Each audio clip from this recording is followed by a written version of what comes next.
भन्नाट रेसिपीमध्ये आपलं खूप खूप स्वागत। मी राजेश्री कदम आज दाखवते तुम्हाला हापूस आंब्याच्या पुऱ्या। चला तर आता सीजन आहे, सीजन संपत आला आणि तुम्हाला पदार्थ दाखवणे असं होणार नाही आंब्याचे।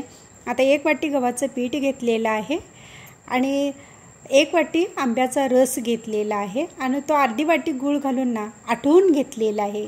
ते एकूण 2 आंब्याचे 1च वाटी केलेले आटल्यानंतर आणि आता त्याच्यामध्ये ना 1 चमचा मोठा रवा घालून घेऊ। पुरी आहे ना कुसकुशीत होते म्हणून रवा वापरलेला आहे आणि त्याच्यामध्ये वेलची पावडर घालून घेऊ। साखरेमध्ये बारीक केलेली वेलची पावडर आहे आणि चवीनुसार मीठ आणि 1 चमचा पोह्याचा मोहन घालून घेऊ त्याच्यामध्ये पिठाला, म्हणजे पुरी आहे ना तेलकट होत नाही आणि कुसकुशीत होते। आता हे चमच्याच्या साहाय्याने संपूर्ण पिठाला लागलं पाहिजे आणि हातानेच मळून घ्यायचं, म्हणजे छान मळलं जातं पीठ व्यवस्थित, चमच्याने मळलं जात नाही।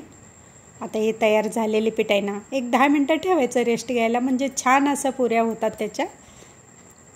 आणि आता आपण ही लाटून घेऊ मोठी पोळी आणि एखादं झाकण घ्यायचं डब्याचं आणि त्यानं कट करायचं। तुम्हाला लहान किंवा मोठी जसं हवं आहे ना त्याप्रमाणे तुम्ही झाकण घेऊन ते कट करू शकता आणि खूप मस्त लागतात। मग चहाबरोबर खावा किंवा अशाच गरम गरम खावा। आणि आता हे अशा कट करून घेऊ पुऱ्या आणि तेल पण आता गरम झालेलं आहे, अशा कट करून घ्यायचं एकदम आणि मग तळायच्या त्या। चला तर मग आता तळून घेऊ या पुऱ्या। हे पहा आणि पटकन होतात, 10 ते 15 मिनिटात तयार होतात, फार असा वेळ लागत नाही।